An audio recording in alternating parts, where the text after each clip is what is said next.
Sneezing का process ऐसा होता है कि जब इरिटेंट्स नसल पैसेजेस में पहुंचते हैं तो सेंसरी नर्व एंडिंग्स ट्रिजेमिनल नर्व के थ्रू ब्रेनस्टेम तक सिग्नल्स भेजते हैं। ये सिग्नल्स स्नीज सेंटर को एक्टिवेट करते हैं जिसे ब्रेनस्टेम कंट्रोल करता है।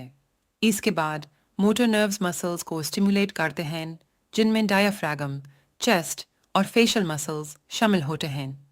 इन मसल्स के ये कोऑर्डिनेटेड कंट्रैक्शंस के ये रिजल्ट में एयर फोर्सफुली बाहर निकालता है जिससे इरिटेंट्स को बाहर निकलने में मदद मिलती है।